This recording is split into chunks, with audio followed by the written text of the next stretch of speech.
The 1995 Chevrolet Suburban cost approximately $25,000 new. It came with a 5.7-liter V8 engine, body-on-frame construction, and could be repaired by any qualified American mechanic with standard hand tools. The 2025 Chevrolet Suburban starts at $63,000, tops out at $110,000 in high country trim, and cannot be serviced for major repairs without dealer-locked diagnostic equipment. Both vehicles wear the same badge. Both vehicles carry the same name. But the 2025 Suburban is not the same vehicle as the truck that defined American family transportation for 30 years.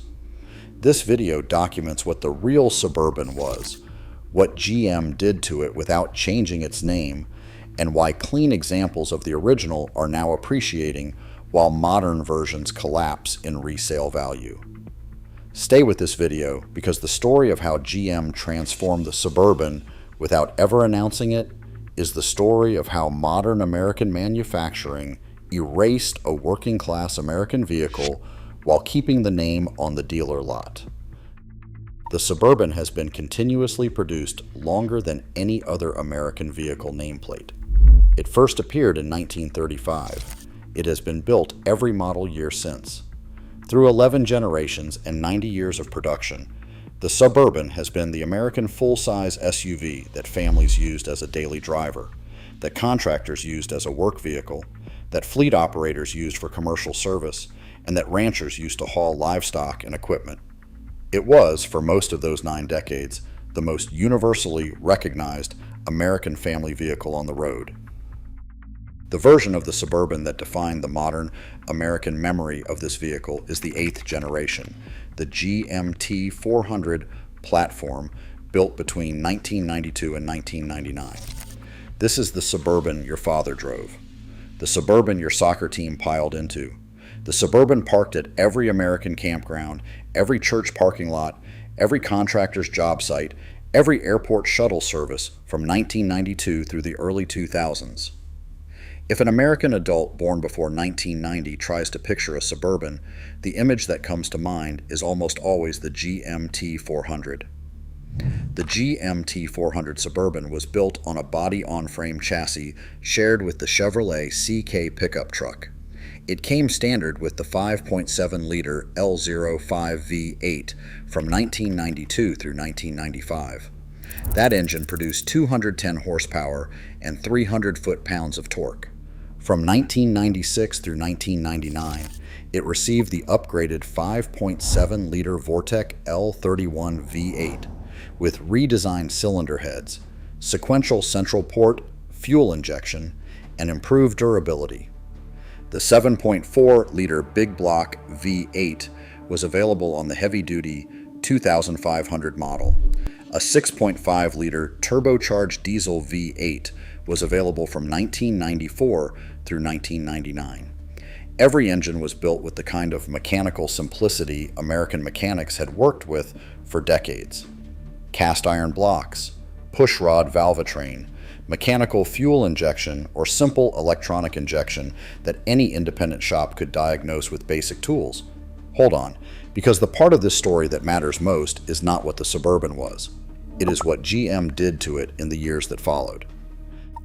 The GMT 400 Suburban could be repaired by any qualified mechanic in any American county. Parts were available at every major auto parts retailer in the country without ordering, without delay, and without manufacturer authorization. The diagnostic process required no proprietary equipment. A Suburban with a check engine light could be read by a generic OBD2 scanner and serviced at any independent shop. Replacement parts cost less than equivalent parts on European luxury sport utility vehicles because the supply chain had been competitive for decades. The fluid capacities, torque specifications, and service intervals were documented in repair manuals available at any bookstore. The Suburban was, in every meaningful sense, an American family vehicle that belonged to the people who bought it. Fleet operators running GMT 400 Suburbans in continuous commercial service have documented examples past 400,000 miles on the original engine and transmission. Police fleet variants have crossed 300,000 miles in high-speed pursuit and patrol service. Airport shuttle companies, taxi services, and limousine operators ran them around the clock for years on end without major mechanical failure. This was the Suburban that built the reputation. This was the Suburban that earned the trust of 3 generations of American buyers. Now pay attention, because this is where the story shifts. The Suburban name did not disappear. General Motors never announced a discontinuation. There was no final assembly line photograph, no farewell campaign, no closing ceremony. General Motors simply kept producing a vehicle called the Suburban, while gradually replacing every characteristic that had defined the original. The 2000 model year, 9th generation Suburban introduced larger size, more electronics, and the OnStar telematics system as a standard feature. OnStar was the first cellular modem General Motors ever installed in a consumer vehicle as standard equipment. From 2000 onward, every Suburban built was permanently connected to a corporate server. The 2007 model year, 10th generation Suburban introduced more advanced electronic stability control, more software-driven systems, and a price point that had risen to approximately $50,000 on top trims. The 2015 11th generation Suburban was the moment the luxury repositioning became undeniable. Starting prices crossed $48,000. Top trim high country versions exceeded $70,000.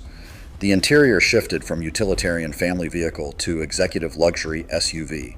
The vehicle was no longer marketed primarily to American working families. It was marketed to wealthy buyers who wanted 3 rows of seating and a status symbol. The 2021 12th generation Suburban completed the transformation. The vehicle retained body-on-frame construction, which is the one technical detail General Motors correctly preserved. But everything else changed.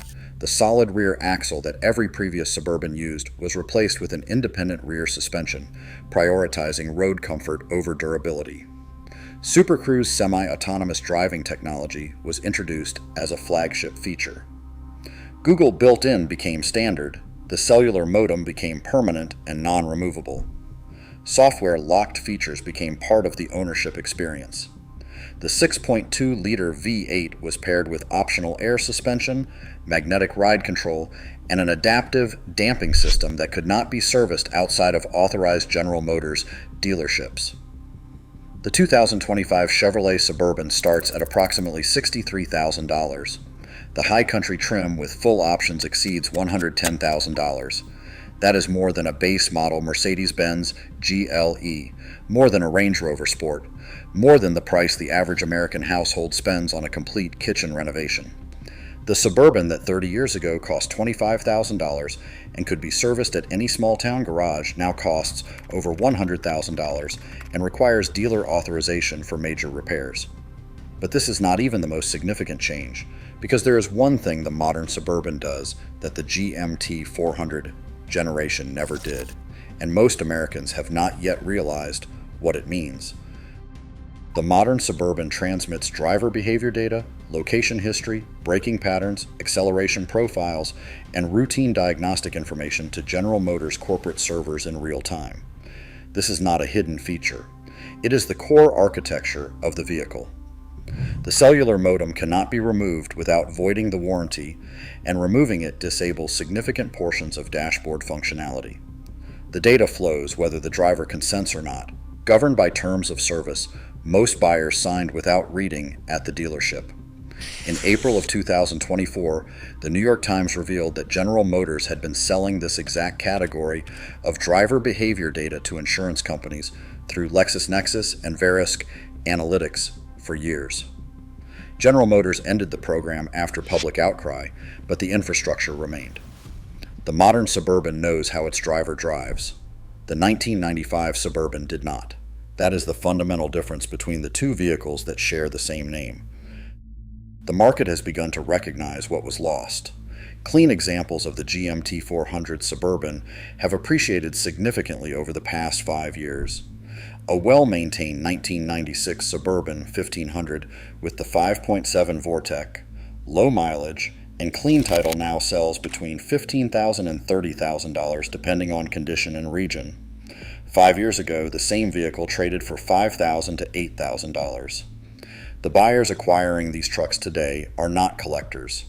They are American families who recognize that no current Suburban offers the same combination of value, repairability, and ownership clarity that the 1996 version delivered as standard.